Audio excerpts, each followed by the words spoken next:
Cedric Maxwell Podcast is powered by Prize Picks, the exclusive daily fantasy partner of the CLNS Media Network.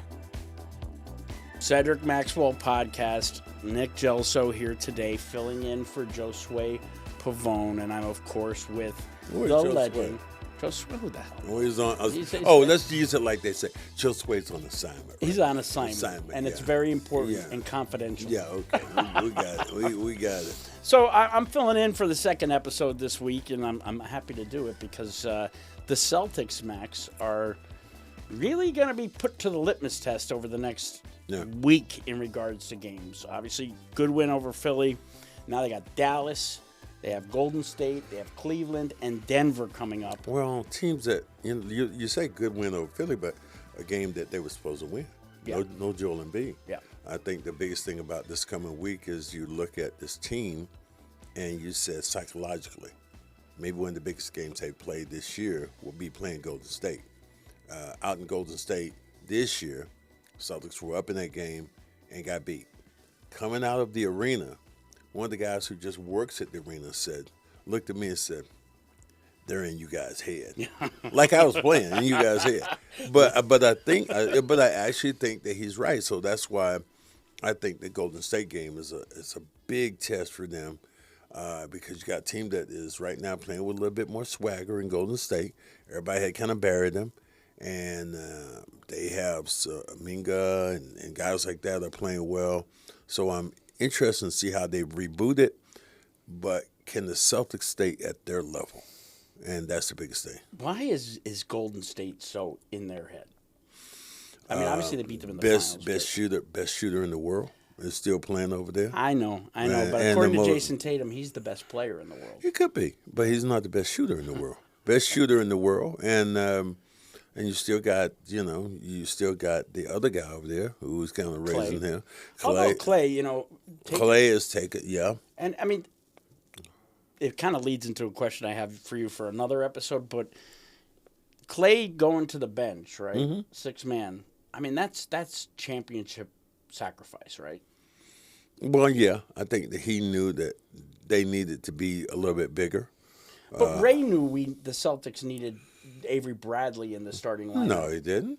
In 2012, they didn't need necessarily. Oh, come on. That was Doc wanting to make changes, and then people still today say, "Well, oh my God, Ray." And I was sitting there talking to a couple of people the other day at a meeting and said, we gave Ray more money. We gave Ray 3 times of what Miami, but at the same time you cut his legs out from under him because one, you tried to trade him. Many times. And then 2, you were reducing his time. Okay, just say you said Avery Bradley. Okay, you wanted him to start. But then you go out and get Jason Terry. What position does Jason Terry play? I know. But Jason Terry is a 6-man. I mean, he was. Well, okay. Well, so was Ray your 6th man now? Or your 7th man? Ray. Well, so let's Ray, get back to Klay. Ray made the choice. So I think it's impressive in today's NBA for Klay Thompson to really submerge his ego and go to the bench. But regardless, the Celtics have to. Nick, it's not. Here it is. It's not who starts. Okay, Brad. No. That is Red Auerbach. It's not who starts. I know. It's who finishes. And most of those critical times, you're going to have Klay Thompson in there shooting the basketball. I believe that this team is a really good team. As Sean Grandy, my broadcast partner, would say, they've checked all the boxes. The thing that the Celtics have done is that they beat so many teams. And as Sean Grandy likes to say, in the history, let me look in the camera now. No. In the history of the NBA, this is the greatest scoring team. Now, statistically, he's right. And he said, why can't people live in the moment and enjoy what they're seeing? They do that. That's not what fans do, though, really. We're all wanting the playoffs right now. Fans want a banner. We want a banner. Fans want a banner. I mean, you wanted that Laker banner that they put up? What, that? Yeah. You don't want that? That was a hanky. That was a banner. I talked to Michael Thompson about that, and we both just laughed. He laughed too. Yeah. I love that. But I think that again, it doesn't right now. Sad to say, it doesn't matter what they do right now. It's what they do during the spring and early summer. That's what matters. There are real signs, though, that this team is different. Yes. And it feels like, I mean, you've been on championship teams, obviously. The feeling kind of feels like they have that pedigree, right, or that mentality. Until you win it, big guy. You got to win it first before you're talking about doing the pedigree and the stomp and the walk and all that. I believe this team is capable. I think they're more than capable. Who do you fear most? Cleveland. Why? Because they have Donovan Mitchell, who's a beast.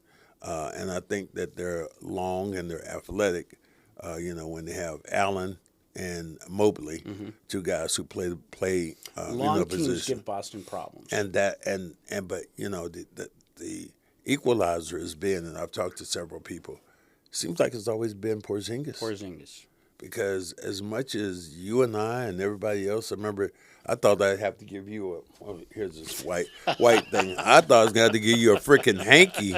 Oh, my God, Rob. They got rid of Rob. No, I was never a Rob fan, Max. That's God. wrong. No. You go back. You pull the tape. We've had many episodes. I'm going to pull the tape. Was I a Rob guy, Amit? I was never a Rob guy. You're not talking to Amit.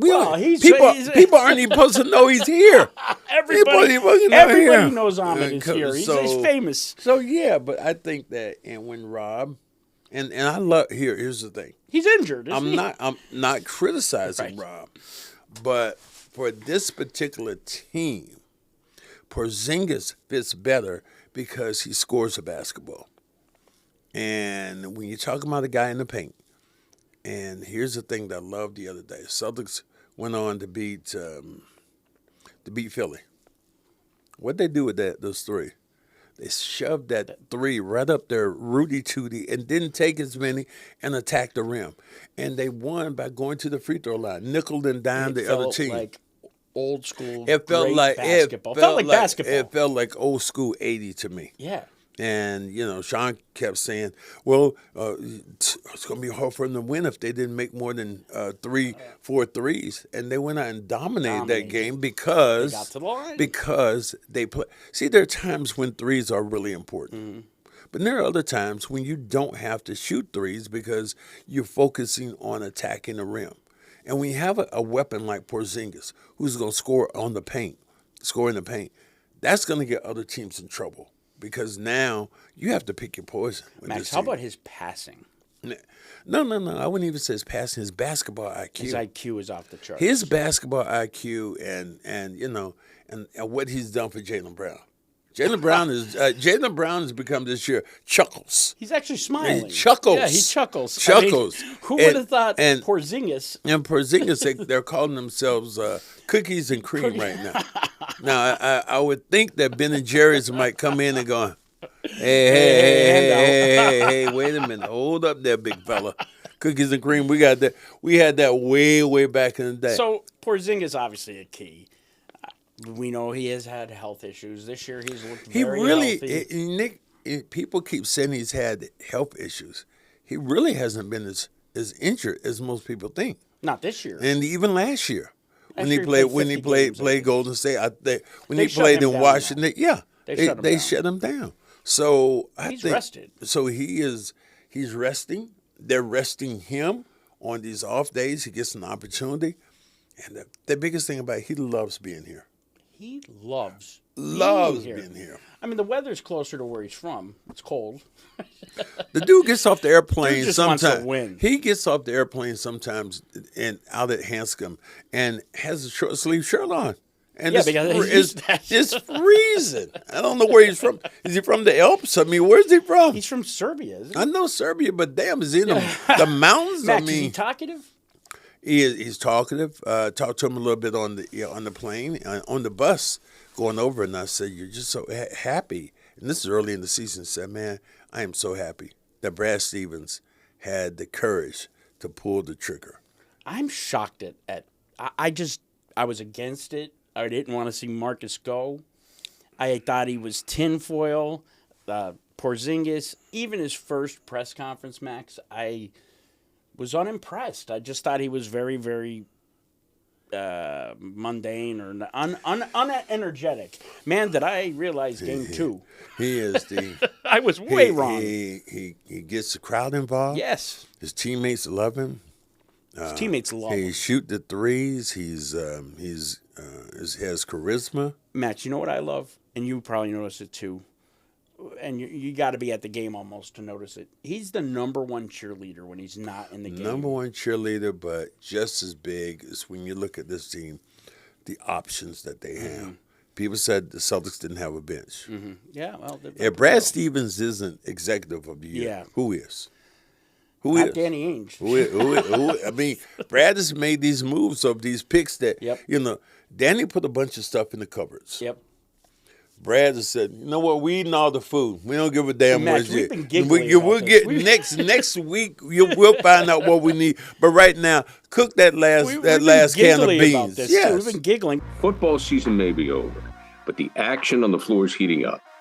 Whether it's a tournament season or the fight for a playoff home court, there's no shortage of high-stakes basketball moments this time of year. Get in on the excitement with Prize Picks, America's #1 fantasy sports app, where you can turn your hoops knowledge into serious cash. Testing my skills on Prize Picks this season is the most exciting way to play daily fantasy sports. If you have the skills, you can turn $10 into $1,000 with just a few taps. Prize Picks is really simple to play, and I can make my picks and submit my entry in less than 60 seconds. Download the app today and use code CLNS for a first deposit match up to $100. Use the code CLNS for the first deposit match up to $100. Pick more, pick less. It's that easy. Before we wrap it up, we're talking about Porzingis. Jason Tatum. Where do you put, first of all, I don't want to talk about the All-Star game. I know how you felt about that. But I have to ask you one question that I wanted to ask you that night, but I knew you weren't watching, but I'm positive you've seen since. The Larry Bird, Jason Tatum meetup. And I'm asking this on behalf of fans on our channel and on our social media who want me to ask you this.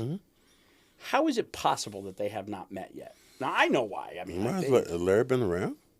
No, but they've been to Indiana. Larry has been around. Larry has been to Indiana, not with that team. He was away from that team for a while. So, I mean, why do you meet? But are you talking about the same? And then you talk about what role has he played and how has he affected everybody? Larry Bird, remember this. Larry Bird went into that locker room at the All-Star game. Yes. And begged the guys to play hard. What a nightmare. I mean, we could go through all the litany of ideas. I don't want to go back on the All-Star game. I'm happy for Tatum. I give you one. I give you one idea One-on-one. for the All-Star game. No. Bring in the WNBA. Bring the WNBA in. I like that. And have some of their players play with the men. And I think if somebody's about to get embarrassed, I think that they'll play harder, and it will help obviously will help the girls, will help the way the game is being played. And the girls need to make more money. And right now, who'd be out of their minds right now to say, I want to see the 3-point shootout between Steph and how great was that? Come on. That was good.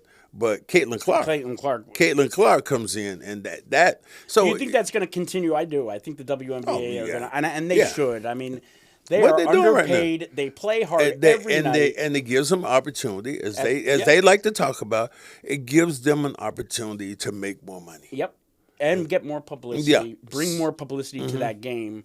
I mean, I don't want to get into WNBA, but they're great passers. I mean, they really are. They use where they lack in jumping ability. Their basketball IQ is yes, it is. And they play probably like the men of the 60s. Yeah. Well, they weren't as athletic, but man, making passes, Bob Cousy. Ahead of it. Just running the floor, making cuts like John Havlicek, being dirty and physical. I like the way they play. I like them. The Celtics are what, 54-12? I believe that the 08 Celtics were 54-12 at this point in their regular season. No, stop here. The season didn't continue in 08. Okay. Stop right here. What team are you putting against each other? Who are you taking in a matchup 08 versus 24. I'm gonna be like Larry Bird. I'm taking the team now, because those guys, although you had Paul Pierce and you had Ray Allen and you had KG, you had a hell of a team, but the ability to shoot the threes changes the perspective of the game. Whereas the Celtics during that time, they had some guys who shot down threes, could shoot threes. Yeah. Ray, Eddie, you get Posey. These guys, when they go on the floor, immediately they have 5 guys who's shooting a three. Next guy coming off, Al Horford, shoots a three. Next guy coming off, shoots a three. So I think it's safe to say that if the Celtics win the championship this year, you will consider them the best team since 86? 84? Nick, I won't. You won't go there. You don't want to jinx it. No. I wouldn't. It's not jinxing them. I just want them to win. Yeah. And, how bad? Bad. You've bad. Because I want them to get, because it gives Tatum a chance to exhale. Mm-hmm. It gives this city a chance to exhale about this team. Again, Sean Grandy, my broadcast partner, would say, this team has won more games in the last 4 years than anybody else. That will get you a doggone Cupid doll and maybe a token, runner-up for MVP, a bus pass, whatever it is. It's right now. And he says enjoy. He says enjoy the time. I think people are enjoying it, but here in Boston, they want whatever sport it is. They want when the Patriots were the greatest. I remember Sean saying, the greatest team ever to play. You have to admit, the greatest team to ever play. And then what happened? Well, I said, let them play one more game. Everything comes in. No, let them play one more game and win, and they're undefeated, and we can say that. And then we saw what happened. What happened? Yeah, what happened? They lost. They were 17-0. So I think that people in Boston love the Celtics, but I think that they're cautiously optimistic. We've been punked a couple times. It's been like crying wolf a couple times. We've gotten close, right? I mean, last year was so disappointing. But I think it's night and day between last year and this year when you're looking at how they react. And you think pressure. You guys can get some bigger cups? Solo Cups is our sponsor today. Where they're doing, it's just your hands are really big, Max. That's a pint glass. Look how big Max's hands. I mean, this is like a shot glass. Max, could you palm the ball? Yeah, this is like a shot glass. Wait, let me fill you up here. Whoa, Nick. Back anyway, Josue will be back next week. Max and I may do a second episode, but thanks for tuning in. As always, Cedric Maxwell Podcast. Subscribe, rate, review, do all that fun stuff. And we'll catch you next week. Watch out for this Golden State game. It's going to tell me a lot and should tell you a lot about where this team is psychologically. I mean, I think physically this team is on par, but they need that level, that little kick in the ass. How crazy is the Garden going to be Sunday? It's going to be a beehive. It's going to be crazy. You're so I am. You are psyched. Absolutely. All right, folks. Thanks so much. He's Cedric Maxwell. I'm Nick Gelso. We out.